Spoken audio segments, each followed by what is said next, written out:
Hey everybody. Today's episode is with a friend of mine named Tim Stevens. Tim happens to be an associate pastor at our church, but he's also a really good friend of mine. And so he and I talked today. We can be kind of silly in person, and so there was no difference today when we were sitting in front of microphones. So we just had a good time, and his testimony is great. And what God's done for him is amazing. So I hope you enjoy the episode, and I hope that you have a wonderful day. You're listening to the Beyond the Pew with Rev John podcast.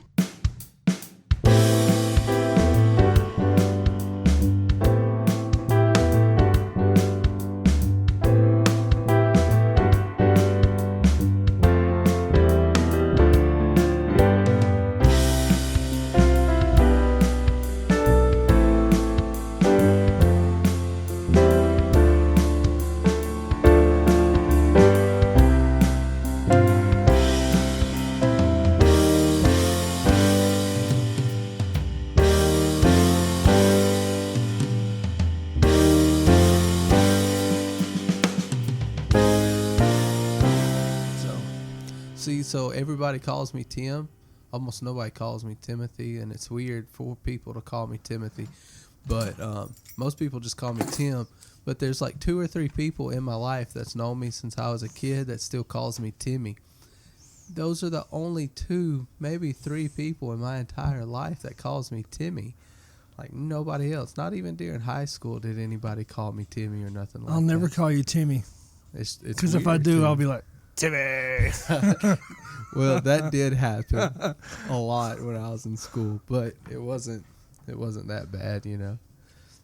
But I guess we can just, since this is so weird, not preparing anything. Not preparing a thing. No, it's so strange. You want to just like I have one question. Oh, by the way, I'm recording already, so okay. We're going to do this one totally different. I'm with Tim Stevens.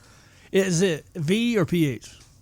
PH. Okay. Stephens. Or Stephens. Stephens. Yeah. I wonder what the origin is and the difference between the two. I'm sure that it was just like the church where it's like this bunch got mad at this bunch and they're like, no, we're breaking the V off and it's going to be a PH from this point forward. Did I tell you about the Justice family back where I'm from? Nuh-uh. Okay, so there's Just Ice, like spell like Justice, Justice, Justice, Justice. And then there's the Just Us, Justus. And both of those spellings of the word name Justice are somewhat common. But the reason that it happened there is because they got mad and they changed the spelling to Just. It's Just Us now, so that's really. I'm sure really it was something like that. And I can only trace my family back so far. And we was in like the no man's land in between Texas and Louisiana. And that's as far as I can trace it back. So I'm sure generations ago we did something illegal and then went to the no man's land and then just changed our name from the V to the PH. If I had to guess, that's what I would guess it looked like. My family's not all of them's outlaws. There's some good people in there. Just a rough bunch of folks, man. So Tim is the associate. You've been. When did they announce you and Larry co-associate pastors? That's been a while, hasn't it? Yeah. At Crossway. I should have probably wrote that down. I don't know when it was. I'm sure that somebody wrote it down. It's not been a year. No. And you worked when I first met you at church in 2011 is when we moved here. Yeah. We probably talked, but we really got to know each other because we were on the praise team together. Yeah, that was in January of 2013. That the praise team thing started? Yeah, because I had been on the praise and worship team from like 2004 until 2010, and I kind of was it Wednesday night or first service drummer or what was it? What was your role in the? So when I started drumming, it was one service in 2004, and I was the drummer, and then it changed to 2 service, and I drummed for both services, and then, man, God blessed me, man. I was able to learn the guitar and the bass and stuff, and I was just kept expanding and everything with that, and I ended up playing bass and drums and guitar for both services. Then we went to 3 services, and then it was bass, guitar, drums for all 3. Sometimes it would be 3 different instruments per service, just wherever I was needed. And then in 2010, I got married, and we had our oldest son, and I just kind of pulled back and tried to figure out how in the world to be a husband and a dad, because I had no idea. So I tried to figure all of that out. And then in 2012, I started kind of getting back in there and trying to play and stuff again, just as needed. And then 2013, I was like, hey, Tim, I want you to come play the drums for 6 weeks. And that turned into like a year 6 years. Yeah. Oh, yeah. Well, I mean, for me being on there. Yeah. So what happened was the second service, turn my phone ringer off. I thought I did that already. The second service had the praise and worship team and the pastor, or they stepped down or whatever. So they asked Jeff, who was the drummer for second service, Maddox, who's definitely one of the coolest guys, like at the time. I mean, he's still cool. Yeah. Like, it's just so, his drumming ability was amazing. Then he starts playing guitar and I'm like, man, this guy's good. And he started singing. I'm like, hey, this guy's good at that too. And and then he opened his mouth and sang, and it was like, oh my goodness, yeah, look it's at like this guy go. And so he and I had done a lot of like, because our kids were playing all the time. We'd go over there and because he has that studio set up at his house at the time. I don't know if he still does or not, but we would sing and I would harmonize. And then Miss Pat, who's your mother-in-law, who is basically the leader of the first service, I was talking to her one night on like a Wednesday night and wasn't trying to convince her to let me sing or anything, but just the way I was talking about how I grew up singing and everything. And she asked me one night if I wanted to come up there and sing with them, and I was like, shoot, yeah, Yeah. My mom says that she'll sing at the drop of a hat, and she'll drop a hat to sing. So I'm the same way. I love it, so. And so I did that for a little while, and then when Jeff asked me to help with that 6 weeks, same 6 weeks, I was like, I jumped on that. I was like, shoot, yeah, let's go, and it was great. It was like, I was so dreading it when it was over because I thought, I want to keep doing this. And then they said, hey, we're going to keep going like this. And I was like, let's do it. And you were playing the drums. Ross was on guitar. Jeff was singing. Dwight Parker was the piano player at the beginning. Noah on the bongos. And then was Russ playing the bass at the first? it was Russ, but it was like baby Russ, not 6'5" Russ. It was 5'2" Russ that started playing. Yeah, he's what? How tall is he? Like 6'6"? 6'4", 6'5", something like huge, that. Man. He's But his dad's tall too, so that's part of it. But anyway, so that's how we got to know each other and laughing. And I remember, just being able to turn around, look at you, and get you laughing and. The middle of worship, like yeah. I tried to. Caitlin always told me, that's my wife. Caitlin always told me that I have a real mean face, which I do. Like naturally, the corner of my mouth turns down, so it always looks like I'm frowning unless I intentionally smile. So when I'm back there and I'm focusing on playing the drums and stuff, I kind of just lose my face, and I'm happy the whole time. I'm really excited about what I'm doing, but my face says, otherwise, don't ever look at me, No, and I mean, it only takes 15 seconds talking to you to realize that it's not you. That's not your personality. Yeah. But it's I can get cranky sometimes. Oh, but but we all can. Yeah. But with you, it's really cool that over the years. By the way, that's his boys in the background you're hearing. So. Yeah. They're doing their best to stay quiet. I mean, this is really good. Hey, we're only 7 minutes in, so we'll see. But like you, over the years, even if we go without seeing each other for a couple months at a time, or even when you went to Puerto Rico for a year, man, we didn't see each other for a long time. And we just catch back off right where we left off, and that's really nice to have. Like, hey, there's my friend Jonathan. Let me go give him a hug, and then pick up and that's right what where it we was. left off. And the hug thing, because Pastor Kenneth Smith had this sermon one time, and he talked about in the sermon about the proper hug that men should give one another. And that is, but not well, necessarily that's what he the said. proper hug. It was more but like he got Kevin Coward up there to demonstrate the proper hug, and it was the hug that every guy's give to still be loving masculine. yet masculine. Yeah. It was But- picking on it. Okay. Well, that's good to know. Yeah. But it was a handshake. The hand stays connected in between you. You bump chest and you tap the back twice. Boom, boom, and that's yeah, it. and then let him go. And that is James Thompson to a T. When he hugs you, that's it. And his hand is 5 times the size of my hand. Yeah, mine too. And he's a solid half a foot taller than I am also. And He's a big dude. He's an awesome guy. he's a big guy. And then, so me and you, I grew up in the Church of God. I grew up in a very different style of church when it comes to certain things like that. And hugging somebody was that's what you do, you know. You hug guys you love. And when I was a kid, this is where it gets crazy. When I was a kid, I remember the older men when they would hug another guy, they'd kiss him on the cheek. Okay. And then when they do that to you too, they get a little kiss on the cheek, and you think, what, you know? But that was the holy kiss. Greet one another with a holy kiss, and I always liked it when people talk about we're full gospel and say, okay, well, let's preach these 5 verses that talk about greet one another with a holy kiss and watch you back up a little bit.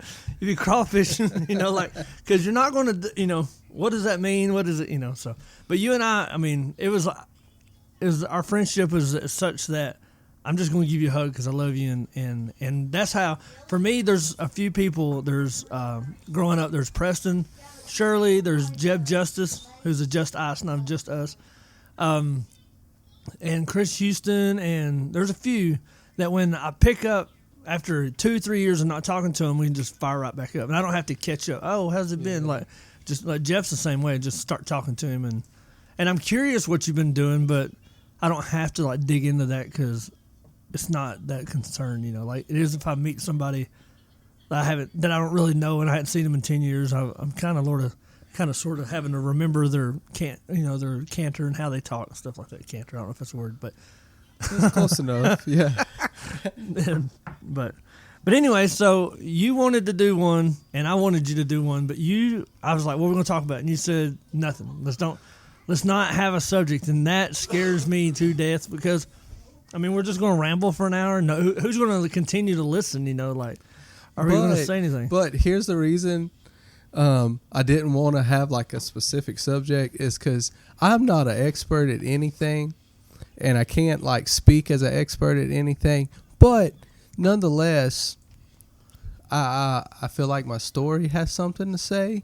Yeah. Nonetheless, and man, God's been so faithful to me, and throughout my entire life, not just the past 5 years or 10 years, man. Since I was a child, God has been so faithful to me, and but yeah, I wasn't nervous about this until today, and I'm like, oh my goodness, we don't have nothing to talk about.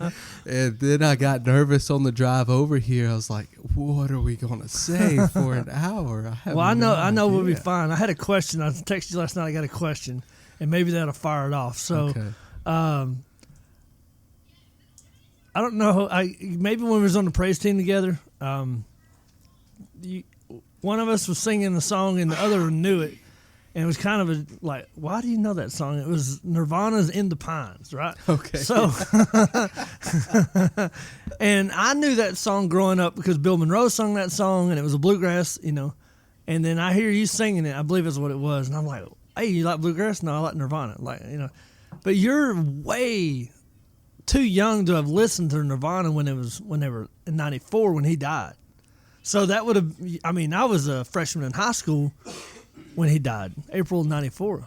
So how old were you in '94? 4. So how do you know that song? Because by the way, that song was only on the Unplugged album. It was never on any other album. I looked that up. So the beautiful thing about teenagers and youth group, man, and this is, I'm a firm believer that God can make anything bad and turn it into good. So me and a guy named Mikey Gerald and Josh Reeves, for one whole summer, we played Smells Like Teen Spirit over and over and over again. I played the drums, Josh played guitar, and Mikey played bass. And me and Mikey were not that good at our instruments, but over that summer, we played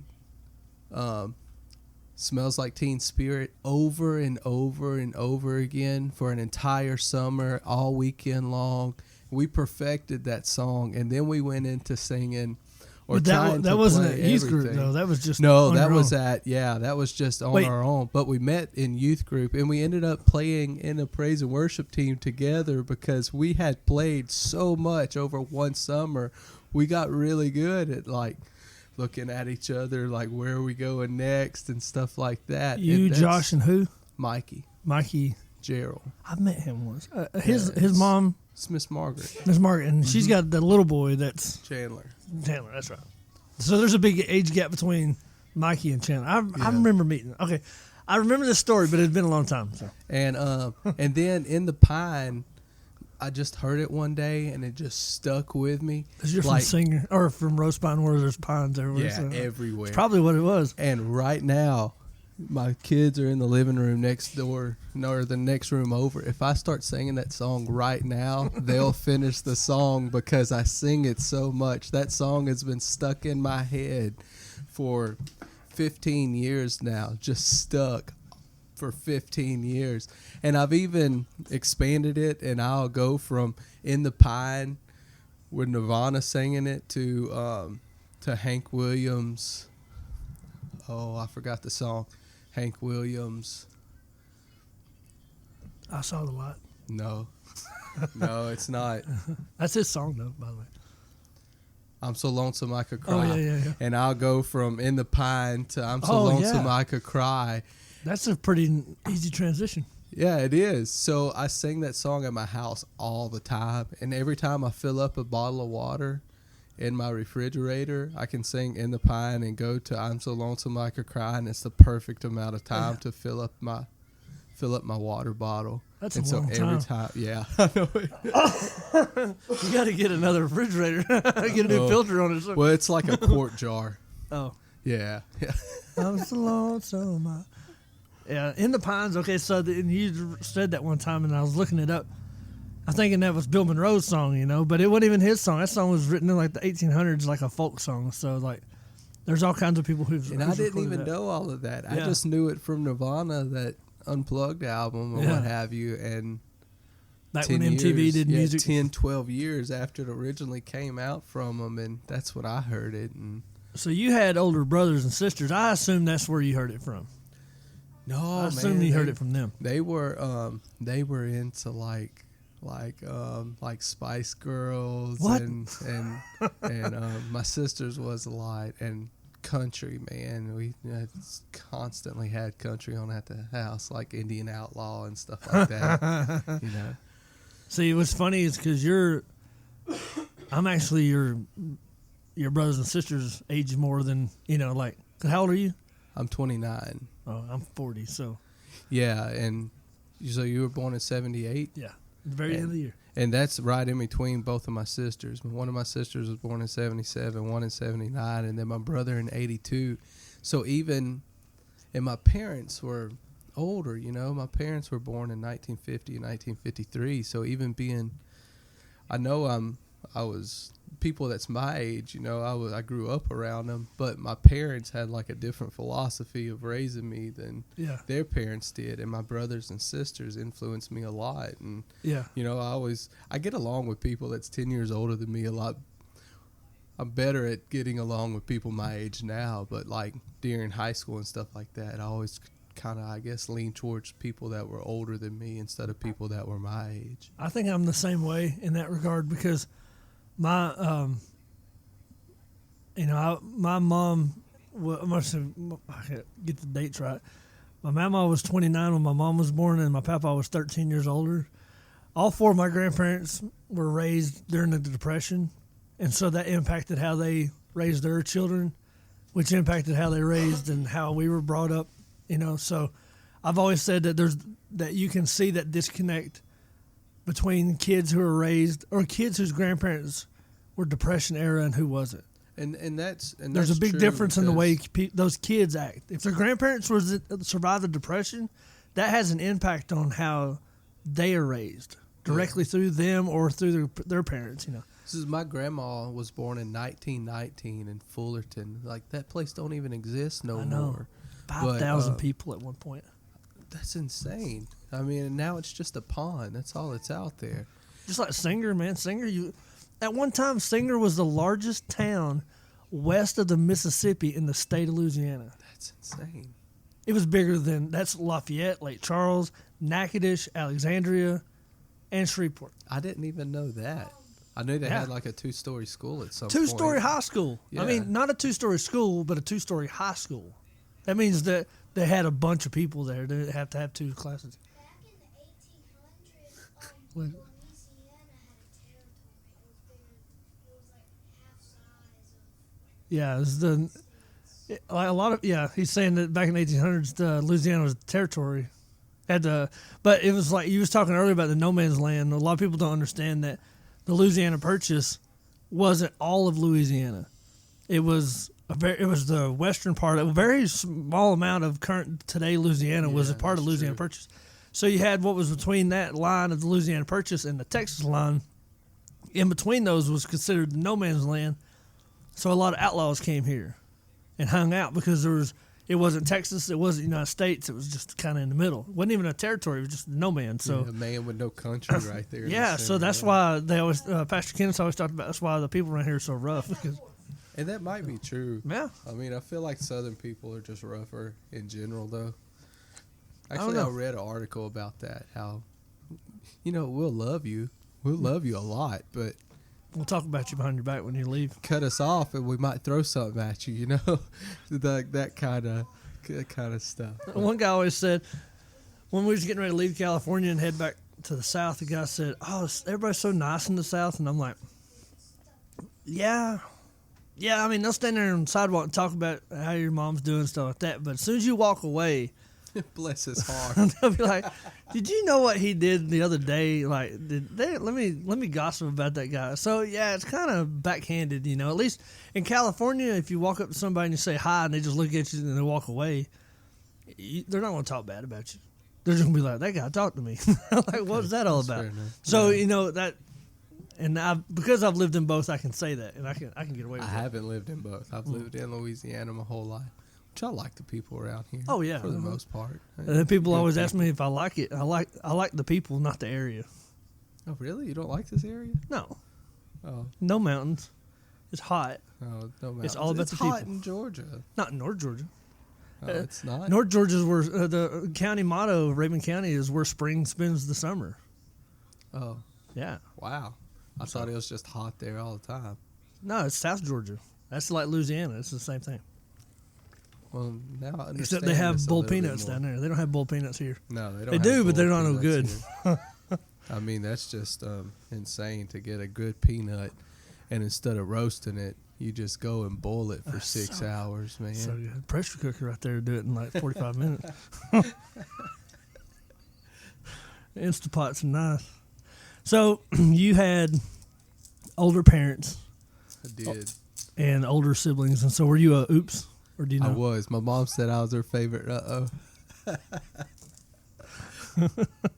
Yeah, my dad was 40 and my mom was 37 when I was born. They had been. My closest sibling to me is 8 years older than I am. They were done. Yeah. And then here I came along. It's like, no, you wasn't. Here I am. Yeah, that happens. So you have to be careful. I couldn't imagine. I'm 40 and Andrew's 5, so I was 35, I guess, when he was born. So I couldn't imagine how people like Simon Cowell and all those celebrities and David Letterman had their first kid at like 55. It's insane. I'll have all my kids out of the house by the time I'm 55. So So I had my kids I was 20 and 22, and so when I turned 40. 40, Yeah, you should have them going. my youngest one will be 18. Yeah. And I See know ya. that's 11 years away from me, but I'm like, Caitlin, what are we gonna do? after that. That's a whole nother life. Yeah, that's the point. That's a long time. She was like, I don't know. We'll figure it out when we get there. That's okay, right. that's fine. We'll just figure it out then. But yeah, I think about that now. I'm like, oh my goodness, I only have 11 more years, and I got to take advantage of all this stuff. Well, how old is Ben? Ben is? How you gonna ask me? He's 7. Hey Ben, how old are you? He ain't He's listening. looking at his phone. He don't care. How old are you? 7. So you're right. Yeah. So I have 5, so it's a little harder for me to keep up with. I can do pretty good though. I don't forget birthdays that much. I don't really forget any of them. Isabel's one time, I didn't realize it till 2 days before that her birthday was coming up, and it upset me that I'd let it get that close. So out of all your kids, Isabel's the only one that I remember her birthday. Yep, April 4th. Yeah. It's just because Jasper is November the 4th, and that's how I remember it. The rest of them, I have no clue when their birthday is. I know one of them was born in February, I think. Josiah, day before Yeah. Valentine's Day. Yeah, I remember that, but that's all I got, man. Yeah, and Peyton just turned 15 on Tuesday, this past Tuesday. You know what? I even told her happy birthday, and I done forgot You just don't know that. it, yeah. Well, I mean, I don't know. I was just thinking about, like, I was talking to Billy Clark one day, and we recorded an episode, and it just didn't work. The sound was just horrible, and he wasn't prepared, and I wasn't. I was just, rambling and like I do. So we just deleted it, and then he said that I needed to talk to you about your testimony, and I'd heard your story somewhat, but had never put it into the mind of a testimony, because, does that make sense? Because you can know somebody's story, or at least parts of the story, but then you don't hear it in a testimonial context because you could be so close to somebody. And even it's my story, and I can't, until I was older, I couldn't put it into a testimonial context either. It was weird for me. I'm like, well, shoot, yeah, God, He was faithful. How about that? And you don't think about it as you're going through it until you turn back around, and it's like, oh yeah, God's been faithful for all these years to me, and that's why I encourage people all the time, even if you can't think of anything, go ahead and turn around and look at your life. I guarantee you, there's something there. There's a testimony there. You just got to turn around and think about it a little bit and actually give God the credit for the stuff that He's done inside of your life. Yeah, you gotta. Every time that car is almost pulls out, but don't. You know what I'm saying? That car almost pulled out, but it didn't. If it would have, then what? You got to be thankful for that. Thank you, Lord, that didn't happen. Because that could have been really bad for maybe not me, but for them. And then now I got to think about that for the rest of my life because was I speeding? Could I have slowed down? And all those, now you don't have to think about that because God takes care of us. And even with me, because my story is was so hard to live through, and it was so crazy in spots. But then I met a guy when I worked in Sanger, who's you gotta say it right, Sanger, man. Oh, yeah. No, Sanger's in Texas. Sanger. This is Singer. Singer. I'm not going to say Beauregard. I can't even say Beauregard. it. I can't even say it. It's Beauregard. Parish. I met a guy when I was working in Singer that who shielded his sisters and took a 2x4 to the back from his dad, and like 4 or 5 licks.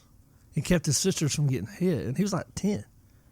And the guy that wound up taking them and raising them showed up, caught it happening, and was a Marine buddy to the guy. Saw him beating his kids and took him out right there in the yard. Got the kids in the car and then left. And the guy never called back. He's like, he knows Russ has got his kids, but he didn't ever call. And so they just went over there and stayed there, and then wound up moving to Vegas, like from Tennessee. Took his kids and here's this kid who's got emotional and physical wounds from taking care of his sisters who were older than him. And I hear that story and I'm like, yeah, I'm not going to tell my story because that's nothing. What that guy went through, what you went through, I'm done. I quit. Well, you hear about all these stories that are, I don't know, man, stuff like that, or and God's delivered me from drugs, which are, I believe that God can do that, and that's amazing things. And somebody that has a story of, and God's been faithful to me, and people are less apt to go ahead and tell their story because it's not grand, but man, God is grand. And when we're able to step out of our comfort zone and actually give our testimony and our story and tell somebody the things that God has done for us in our life, man, there's power in that. And there's people who can relate to you and me and anybody else listening to this podcast when you get out and actually tell your story of what God has done for me inside of my life, Yeah. I mean, and you could have the person on who's, drugs and all that kind of stuff, prison and all that, and somebody listens and goes, whoa, that's crazy. And then you can have somebody on with a much, what we would assume, calmer testimony, and that have more of an impact on certain people because it's more of what some little comment that they make about how their mom might have made them feel or their dad might have made them feel might just nail them to the wall. That's exactly what they're going through. So it is important to tell your story, and I think that most people don't tell it. And I mean, I can tell you pieces of what I went through. My parents divorced, whatever, just so much. But divorce is almost like you try to tell your people, oh, my parents got divorced and I had a rough, and now everybody's parents was divorced. So like, it's what's the deal, but but I think that you only get pieces of it out. You don't ever really get to tell the full thing. You don't ever really get to dive into the full impact of what your testimony is. And I was telling the story about, I'll tell it quickly. When I was in the Navy, we pulled into Astoria, Oregon, and when the ship ties off to the pier, it was in a river. So it was they were like, it's not just like a bay where the water ain't flowing. This is in a river, so you have to be a little more cautious when you're mooring up. And so we tied it up, and our line was line 5, and it was facing forward. And one of the biggest fears in the Navy is that the lines will snap and break, and then come back and just chop everybody up. I mean, it can take limbs. It can. I mean, it's very dangerous. I've never thought about that one time. That snap does back. seem very scary. Snap back, and don't lean on the lifelines because you can fall off. And the lifelines is like the fence that goes around it. Don't lean on them and stay out of that zone of that line snapping. And so, and all of a sudden the ship started backing up. We were tied up, and so lines 1, lines 2, or lines 1, 3, and 5 just stretched out really big, and then the other ones went really slack because it was going backwards. And I was so mad that whoever did it didn't get in trouble. That was what I was saying. Oh, they're going to sweep out under the rug if some officer made a mistake, and they're not going to do it. But really, I was mad because I knew that if that would have snapped, I would have died and gone to hell. Oh, yeah. I knew that. I didn't think about it at the time because the devil was able to put that in me, but also block that realization of what it was. But when the anger built up, it made it about that, not about I almost died and went to hell, Yeah.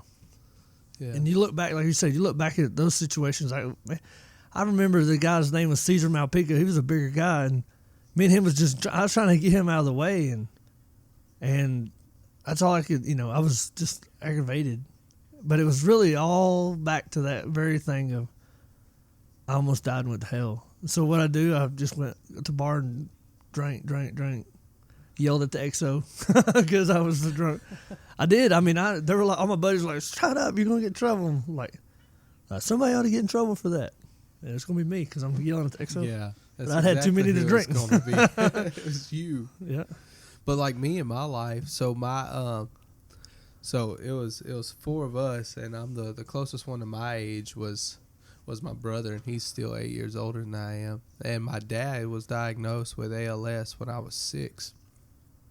And so over the next 2 years, I watched like my dad, construction worker, every kid thinks their dad is like the strongest, biggest, burliest man ever. And I watched that guy from a 6-year-old lens go from construction worker to wheelchair, being fed, he couldn't hold up his own head, couldn't lift his hands and everything like that over the next 2 years.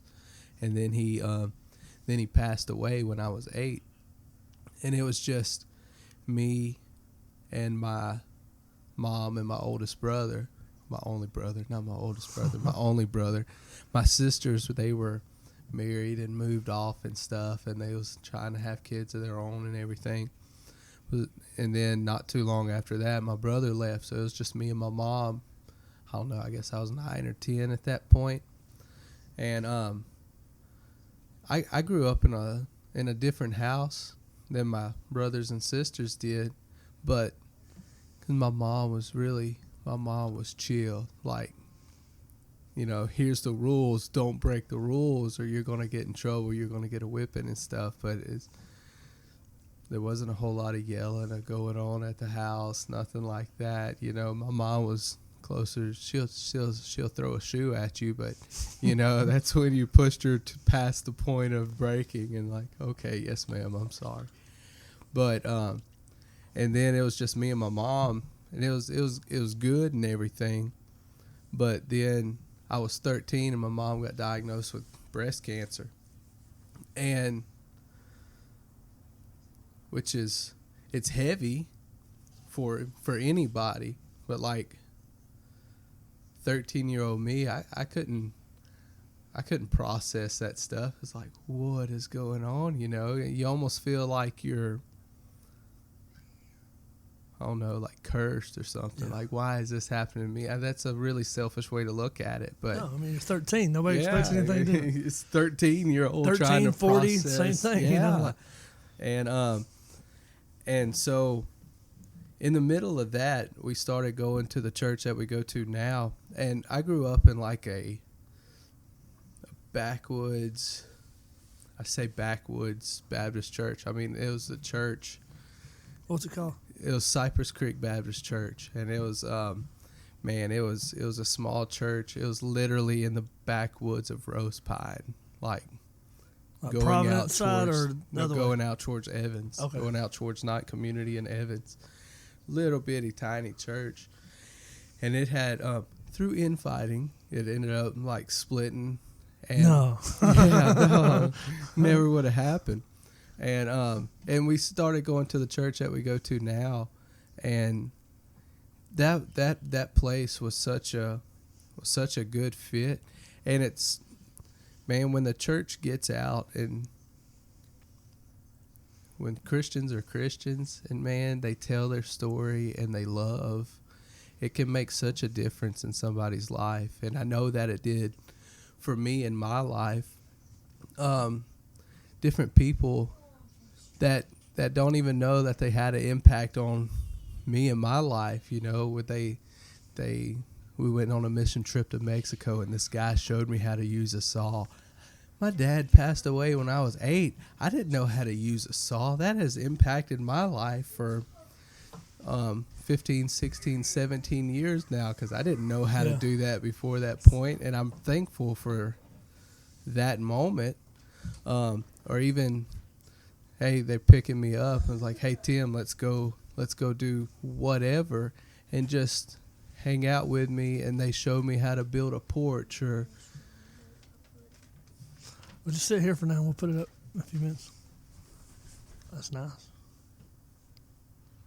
it is nice. Like, hey Tim, come with me, let's show you how to build a porch. Okay, I don't know how to build a porch. Yeah, let's go build a porch. Here's how to use a chainsaw or a weed eater and stuff like that. And people, it seems so simple and so Yeah. so small and minute, but that made a huge impact on my life. And it's something so small that was done for me, and I would love to see that done for somebody else. But my mom, we started going to that church that we go to now, and dude, it was like, You want something to drink, buddy? Okay. We can pause it. Church, go to the church we go to now. yep.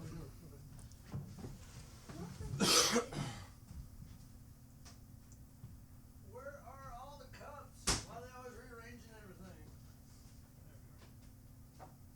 Dude, that's a nice coffee pot. It is. We actually got that at Ollie's. You want some, Jasper? Grape soda, root beer. It's not ice cold because that's how we drink it in this house. We do not drink. No, Caitlin Do does. you have Dr. Pepper? We have Yeah. the Walmart version. Is that okay? Yeah, Yeah, that's Dr. fine. Thunder. Okay, I'll get Dr. Thunder. Thank you. I would say you're welcome, buddy. I would say because he's bigger, he gets the bigger cup. We got the- dead burn same size. We got the fair grape special soda. cups right there. Grape soda. Grape soda. Ben is a orange soda, grape soda, strawberry soda. That's I'll a drink some strawberry soda. you don't. Oh, It well, is grape not soda and just orange knee- soda. They don't have knee highs here, do they? You want some? Yeah, no, I'm good. Knee high. It's just like Crush or. Yeah, there's that stuff around here. It's just not knee Shasta, man. Shasta cream soda is Yeah, but wonderful. I don't like cream soda. I love Shasta cream soda. I'm not a cream soda guy. I am a root beer person. If I had to I like choose. root beer. So y'all went to that church. Are we back? Yo, I didn't stop. You I'll did? cut it out. Oh, okay. I know how to edit, so That's I might amazing. not. I might just let it go. No, so we was going to that church, man, and just the smallest little things made a huge difference inside of my life. And Pastor Kenneth was pastor then. Pastor Kenneth was a pastor, and Brother Vic was actually the youth Okay. pastor at that point. And So how old were you at this point? 13. Okay, so was this before or after your mom? This was so You we said started- 13. She was diagnosed. Yeah. Okay. So it was like, I feel like we started going and then she was diagnosed, or she was diagnosed and we started going.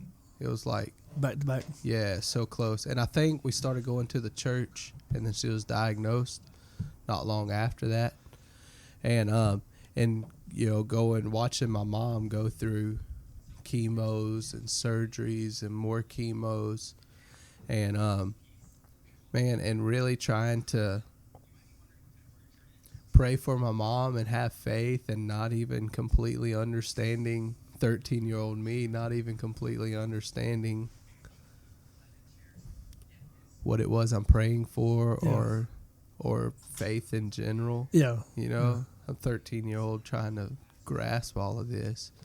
And I always believed in God, and I always believed in Jesus.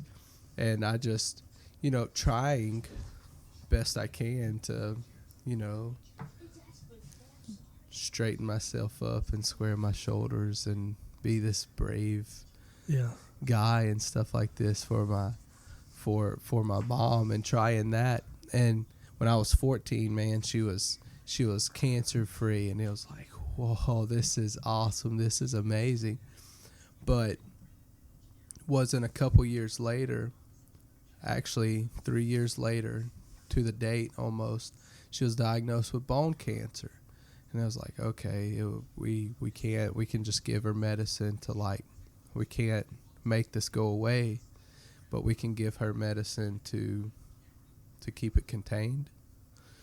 And she did that, and for 1 year, she took that medicine to try to keep it contained, and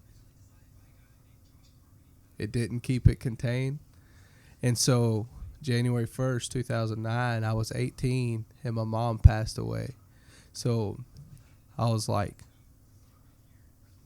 my dad passed away when I was 8, and then my mom when I was 18. I was like, oh my goodness, what am I going to do? You know, it was like I was so lost in everything. And again, God is so faithful, and in the moment I never saw how faithful God was in the moment. But looking back, something I can do now, look back and see, man, this person showed up at the right time, and this person spoke into my life at this point, and this person, come and just sit with me and listen to me vent and cry and snot and do whatever. But and looking back on it now, I can see, man, just how faithful God is. This random person that I hadn't seen in 5 years shows up to the house and was like, "Hey, Tim, how are you doing? Let's sit down and talk." And even through all of that, people at our church and other churches, the people that just knew us, knew me, man, they was constantly reaching out. But going in the moment, I never felt like I was, overcoming some great demon in my life or nothing like that. I was just trying to deal with what was going on and trying to take a next step forward. And then, my life, I started dating my wife when I was 19, and then when we were 20, we got married and had my oldest son.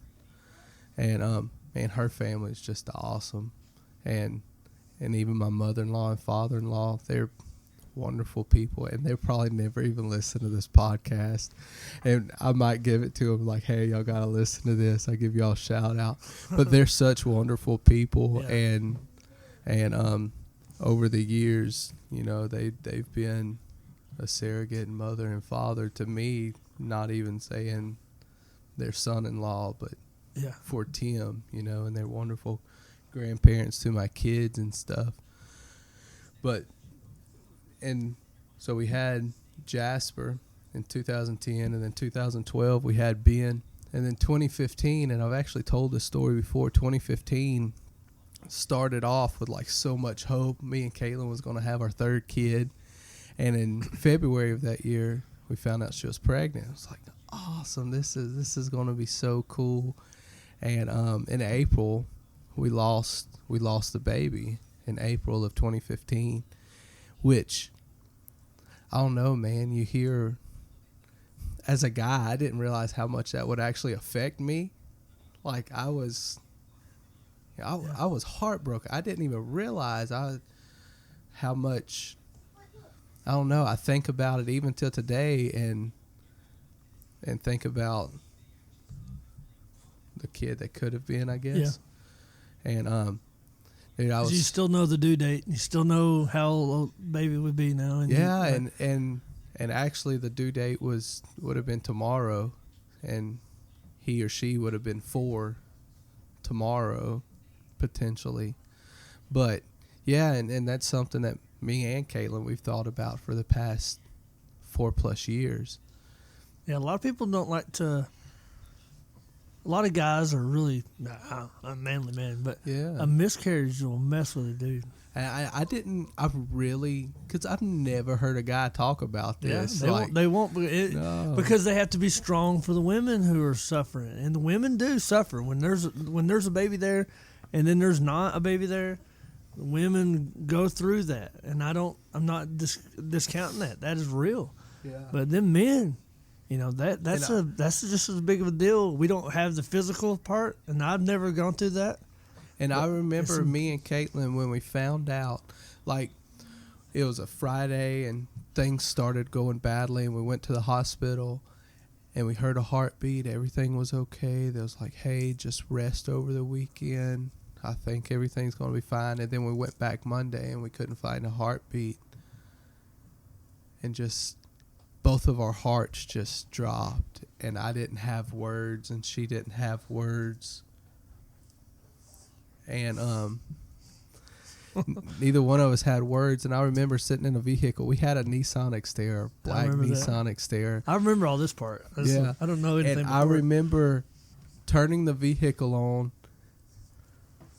and me and her just sit in the vehicle, and we held hands and cried right there for like 45 minutes.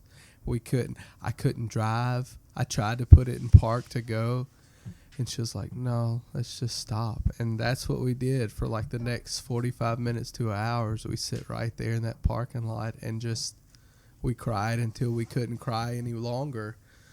And finally we got done. Well, not done. Got to a point where I could see, and then we started driving home, and then we had to Tell everybody. But we took that hour and tried to process it ourselves before we started trying to tell people, and then it started all over again, you know. And she would call this person and tell them, and then that drive from Lake Charles back to Singer, which should have taken 40 minutes, probably took us a good hour and a half, 2 hours, because every time she would make another phone call, boom, we'd hit the side of the road and, you know, have to gather ourselves before we could keep on driving again. But that was in April. And this time at the church, what is your role at the church at the time? I'm the youth pastor at the church at the time. So I started being the youth pastor in November of 2012. And I had been the youth pastor. Actually, I stepped down as youth pastor in June of 2018. It's almost 5.5 years as a youth pastor. But me and Caitlin are youth pastors at this point. And which, dude, that's heavy. Yeah. And it's stuff that, you know, not everybody will talk about. But both of us are heartbroken. She's heartbroken. I'm heartbroken. I'm heartbroken because I don't know how to fix her heartbreak. Yeah. And all I want to do is help and fix the heartbreak. You know, same thing all guys want to do. It's like, you know, even if you can get the manliest guy, and if he's walking down the street and he sees a little girl crying, he's like, oh my goodness, what's wrong with you? How can I help? Yeah. And like right now, if Izzy came in here and started crying, we would shut down everything that we're doing and be like, what do you do? What's wrong? What can we do to help you right now? But so in August of that year, August of 2015, after we lost a child in April, Caitlin had a knot come up, and in September 3rd, 2015, she was diagnosed with breast cancer, stage 3 breast cancer. Stage 3? Stage 3. It was, stage 3. And it went from, and, you know, here goes this thing again of, I got a little bit better grasp of faith at that point in my life, you know. And actually, I still have the note. We went home, and we found out she had stage 3 breast cancer on a Thursday. And that Friday, she had to have a port put in, which was the first of many surgeries. And that night, I went home and I wrote on a yellow piece of paper, I wrote, "Cancer, you have no place in my home, on my wife, on my kids, or on me, in the name of Jesus." And I stuck it on my refrigerator, and that stayed there for a long time. I still have the piece of paper. It's just not hanging on my fridge. We've moved since then, and I stuck it away in I don't know, I'm kind of sentimental, so I have all this stuff that I just save over the years. Like, I have random pictures the boys have drew me, stuff like this. Yeah. That they draw me, and I'll keep it kind of stacked away in my own little stuff. But then she, you know, many chemos, so she ended up having like 16 chemos and 6 or 7 weeks of radiations, like 35 treatments of radiation, and major surgeries over the next year. But she's cancer free, and she's been cancer free for a little over 3 years now. Which, in the moment of walking through any point inside of my life, man, you don't see you don't necessarily see God at work, because all you No. can see is the pain and yeah. the heartache and the sorrow and what can I do to make it better, and the why. Dude, people get stuck on the why forever. Why did this happen to me? Why is this happening to her, and everything else? Until you can take a step back from the situation and look at it and be like, God has been faithful. God has been so faithful for all these years, through my dad dying, my mom dying, Caitlin getting cancer. God has been so faithful to me, my wife, my kids, my family. God's been faithful for all of these years, for all of this time. And all of this is part of my story. And it's not that I have some great amount of faith or anything like that. No, man, God's just been so faithful, and he's been pursuing me just like he'll pursue anybody. And he's been pursuing me for years and years, and he's so faithful. And if I ever get a chance to tell anybody anything, it's God is more faithful to us than we are to him. Oh yeah. Every time. And there's an awesome, man, I wish I could remember who actually said this quote. I can't. But it was, circumstances don't determine faithfulness, but character does. So your character determines faithfulness. And that's God's character, for him to be faithful. But our circumstance determines just how faithful we are to him at any given point in time. If it's good, we might be faithful. If it's bad, we might be faithful. If it's right in the middle, we might be faithful. But God's faithful to us, whether it's a hill or a valley or any point in between. God is faithful to us. And if we need to strive in our lives to be as faithful to God as he is to us in every single circumstance. Man, pray about it. In every single circumstance, don't move until God says move. In every single circumstance inside of your life, try to see just how faithful you are to God, and see if that even comes close to his. And it probably won't. No. But It's not look a at it contest through for that him, lens. Yeah. And in like Numbers 9, the children of Israel, when the cloud fell on the tabernacle, the children of Israel stayed in that place, whether it was 1 day, 1 month, or 1 year. That's where they stayed as long as the cloud was on the tabernacle. So if for us to be faithful to God, man, let's not move until he moves. When he says move, let's move. And whenever he's there in our lives, stay right there and try to dig into his word and you're be right. with him. And it's funny because it's not funny nothing funny about it. I remember when y'all announced that she had cancer. I was sitting I think I was sitting on the left side, or if you're on the stage, looking to the right side, but I was on the left side of the sanctuary. And we thought y'all, because they said they're going to make an announcement, and so we're like, oh, okay, they're going to step down as youth pastor. That's what I assumed, And y'all got up there and said what you said, that she has cancer. And I was like, that's not what I was expecting. And then all I could think about was your dad, your mom, now your wife. And not that I believed that it would happen, but all I could think about is now that dad, now mom, now wife is going to go through your head non-stop. And so my entire mission for the next however long it was praying that didn't get in your head.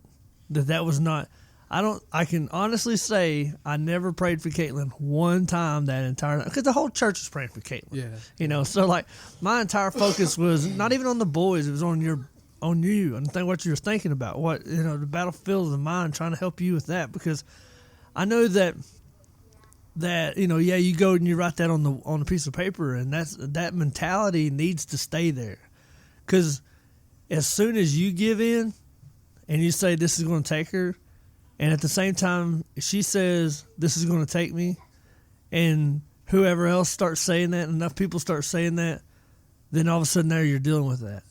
Yeah. Where if you have that faith to say, I stand against this, ain't gonna happen. I remember I walked up to you, and you probably don't remember this with everything going on. I said, I gave you a hug, and I said, you're not going to lose your wife. Don't get caught up in that. And I remember that, and you talk about the faithfulness, right? And how much God's there. Everybody's, Hebrews 10:12 or 10:25 says, forsake not the assembling of yourselves together.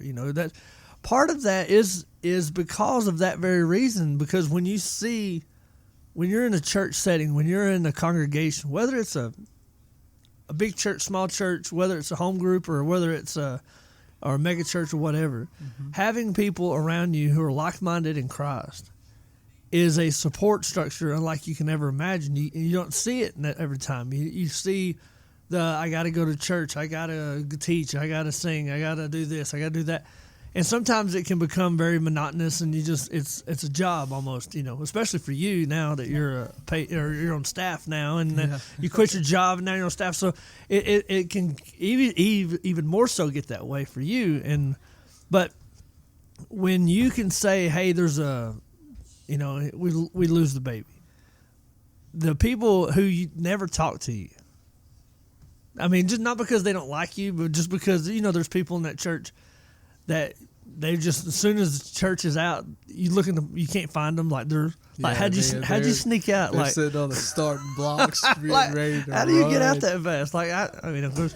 Yeah. So but I those say the people, ending prayer at the last of the service all the time, and as soon as I say amen, if I have anything else to say, I got to be like, hey, don't leave yet.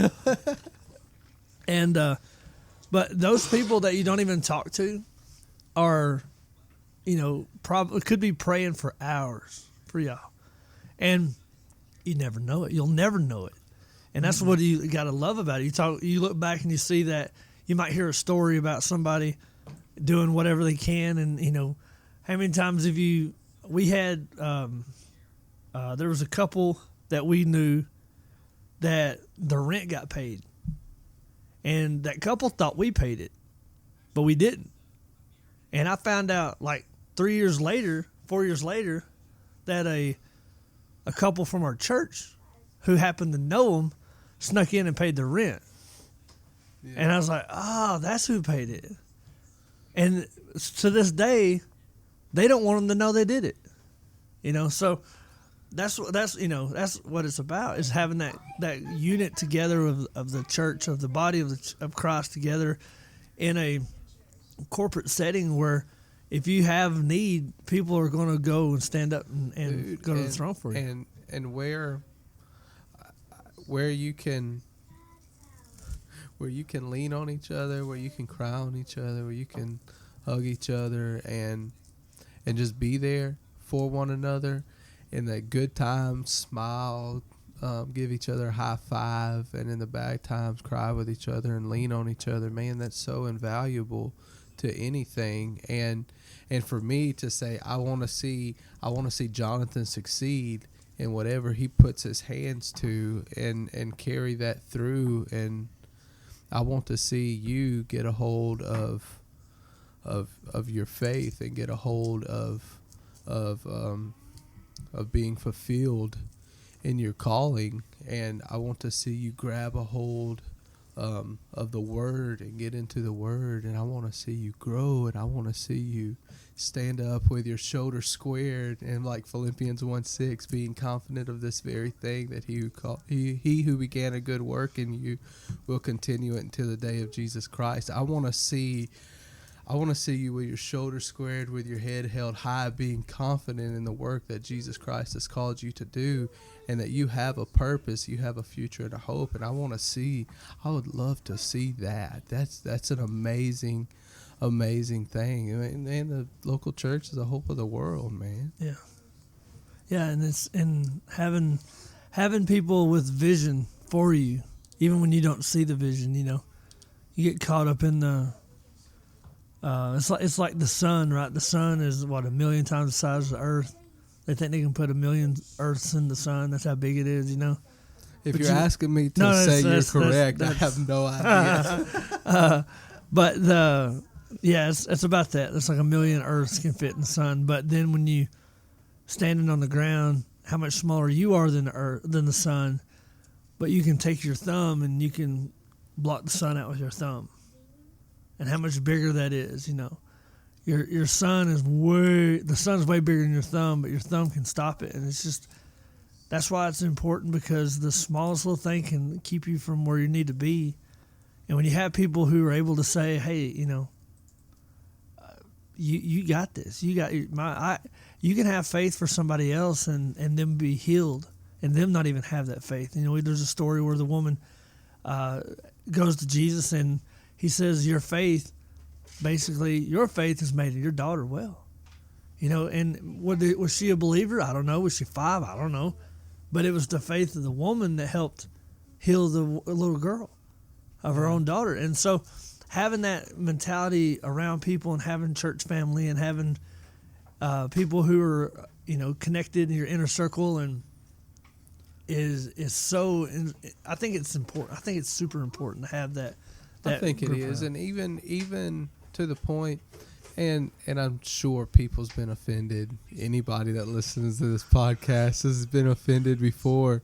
But if you got Wait, somebody, what was that supposed to be? yeah, it's Give me a minute. Anybody can be offended, but if you got somebody that's close enough to you, that'd be like, hey, maybe let's look at it at a different point of view, and you know, to help you talk through a situation that you've done, got inside of your Yeah. head so much, you know. And you've had a full conversation and Yeah. you haven't even talked to And them. you haven't talked Yeah. to anybody, but somebody could be like, wait, I'm not going to say who it was, but I had a conversation with somebody, and they were upset with me. And I'm like, you're upset with me over something that you've never actually said out loud. So Yeah. I've never argued with you about any of this because we've never had this conversation. Yeah. So let's have this conversation and see where we can come to a middle ground at. And it worked out just fine, but they had gotten inside of their heads so much that they, you know, I was the enemy and they were the knight in shining armor riding on the horse. You know, it's like, wait a second. And how We've dare never you? had this conversation before, you know. Yeah. But when you got a church body around you, and you got other people you can lean on, other Christians you can lean on, and you can look at something in a different point of view, in a different light, and let somebody else speak into your life, you know. Yeah.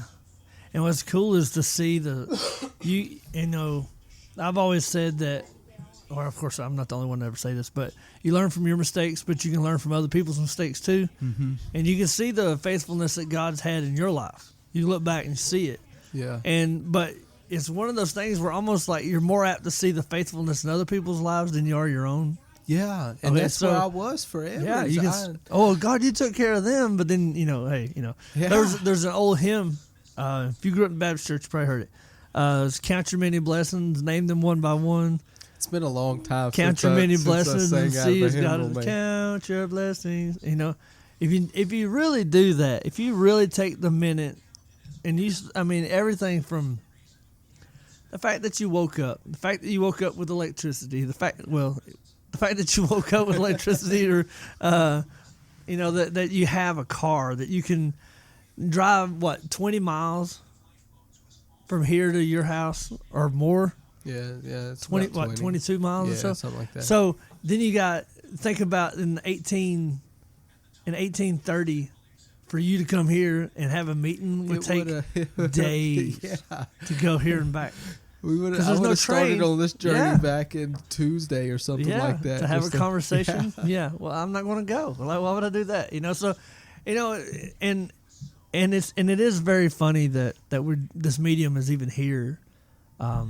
Radio was always something that I was interested in, but I, didn't ever pursue it.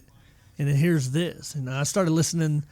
This first podcast I ever listened to was Tim Hawkins. I didn't even know he had a podcast. Yeah, it was hilarious. My It's very called the first Potty Breaks. my very first podcast I ever listened to was Andy Stanley's. Okay, yeah, that was a sermon-based one, right? Or is it talking, or is it? It's talking. It's like he was talking about stuff he talks about at Catalyst and stuff like that, like church momentum. Yeah. All that kind of stuff. Rick Warren kind of stuff. Yeah. Yeah, and that now I listen to podcasts. I mean, I probably listen to a couple different podcasts a week just throughout my. Well, now it's going to kind of change because I Yeah. used to drive an hour to work. I don't drive an hour to work no more.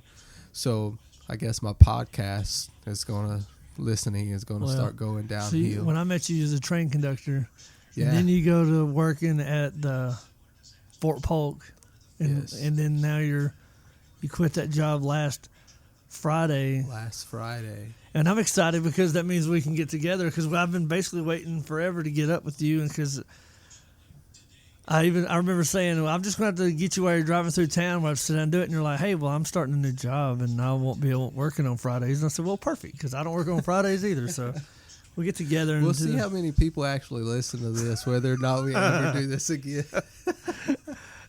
But Tim Perko is like, we ought to sit down and just do one. I'm like, I got to get a good bass first because people will just turn it out. Like, and I don't know.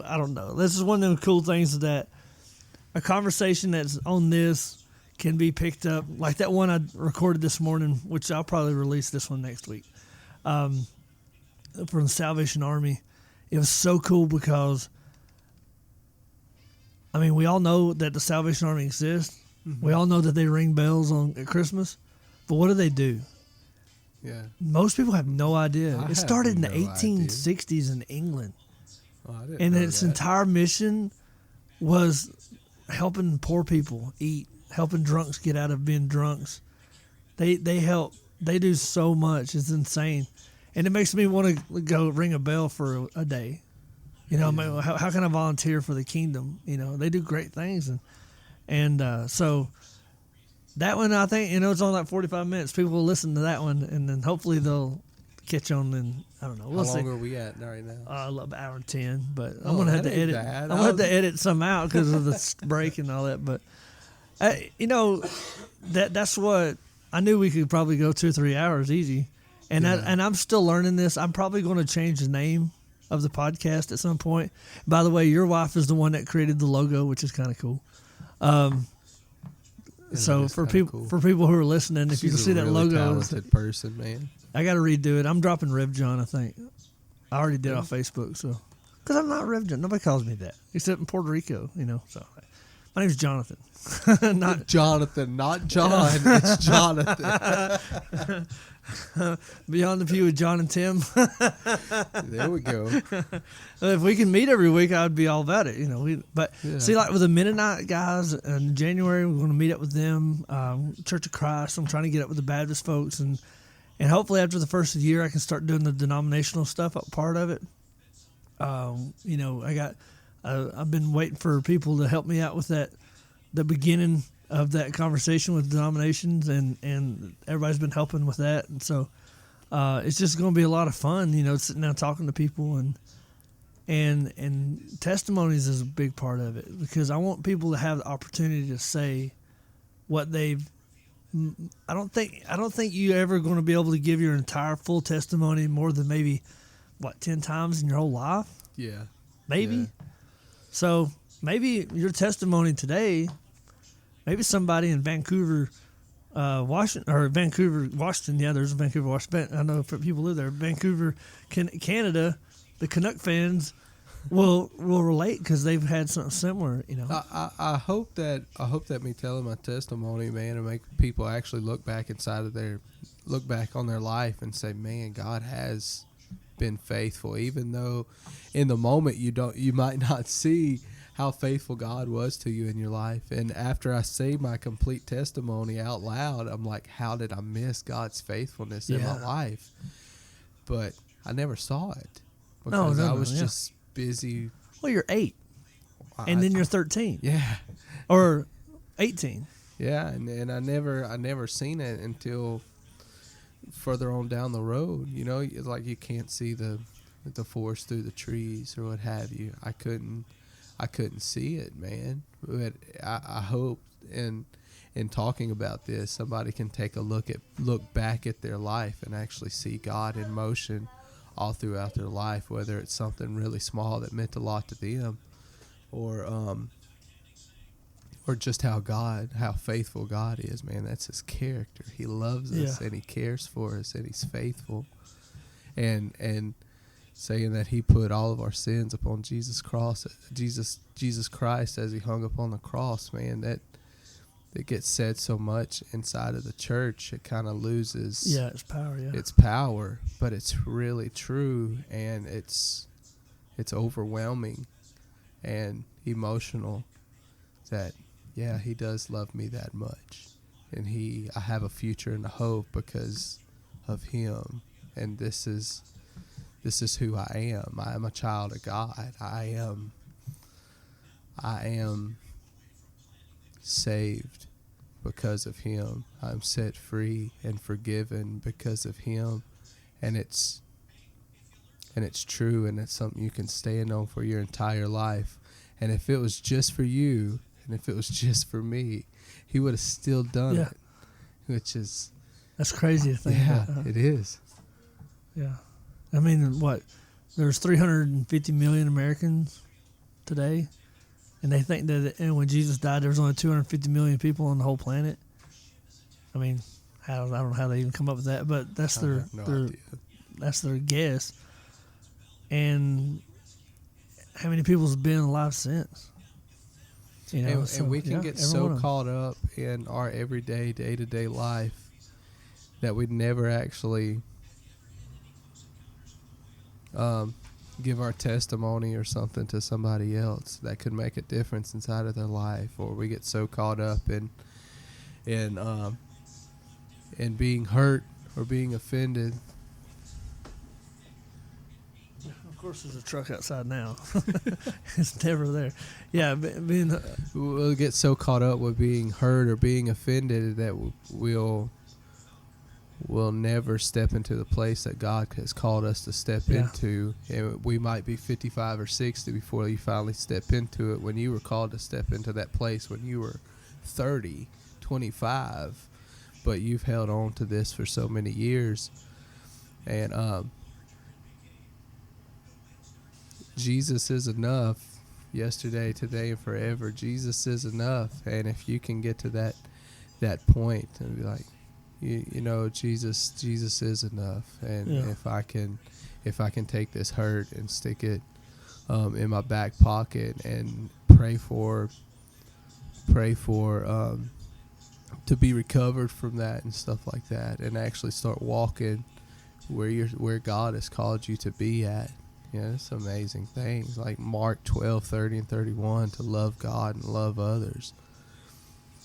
Love God and love others. Start doing that inside of your life. Love God and love others. Or we all have the ministry of reconciliation. Start building bridges that have been burnt and broken down inside of your life. Everybody knows people who's been hurt by Christians, but through the power of God, man, start helping build these bridges back that's been broken and busted and burnt down and everything. God's faithful. Yeah. So we can just close this down. You want to pray for us? Pray for everybody listening? Father, you are so good. Thank you so much. Thank you so much for this opportunity to come together, dear Lord. Thank you for this life that you have given both of us to live, dear Lord, everybody to live. Father, I pray that, dear Lord, your power just becomes so overwhelming to us, dear Lord. We see you in everything that happens to us, around us, through us. Father, I pray for everybody that's listening, dear Lord, that they'll begin having confidence in who you are and your character, Father, just how faithful you are, dear Lord. I pray that we'll turn our feet and our eyes towards you, dear Lord, and start walking towards you in everything that we do. Father, I pray that we begin to fan the flame that's already inside of us, dear Lord. Father, to see something great happen in this country, dear Lord, in our communities, in our cities, dear Lord, in our families. Father, I pray in the name of Jesus for restoration. Father, restoration of families and marriages, and for bridges that have been burnt and broken, dear Lord. I pray for restoration in the name of Jesus. Father, you are so good, dear Lord. Thank you so much again. And in Jesus' name I pray. Amen. Amen. Well, thanks for coming. Thanks I've for enjoyed having it. me, man. Maybe we do this some other time. Come to Singer next time. Might not have Yeah, to, it's whatever Singer. garbage truck just went by, whatever. It's not even garbage day. You know what? I woke up and cleaned my whole house. I was like, Jonathan's coming. I was so excited and everything. And then my lights went out. And I was like, dang it. Well, actually, this is battery powered. I just don't have Oh, is it? I don't have no D batteries. Oh, So yeah. I was like, had coffee ready and everything else. I was all excited and stuff. It's it's not It's- even community. It's great value. I can't afford community, man. yeah, I don't like community coffees. It's not good. It's not. The guy that I talked to this morning, he has a coffee shop, and so I said something about community. He's like, nah. But he's in Tennessee, so what does he know? Like he's you know. Exactly. So. That's like northern territory for people down here. That argument drives me nuts. They said one guy goes, "Oh, y'all are Yankees from there," and I'm like, "Yankees? Like I'm from Georgia," and they're like, "Yeah, Yankees." I'm like, I said, "Well, I'm just going to say that Georgia was the second or third state to secede from the United States, and was the last to come back. So you guys were a part of the Union way longer than we were." So like, but anyway, so it's fun. But Yeah, anybody from South Louisiana, you can turn it off if you like. But anybody from South Thank you for listening.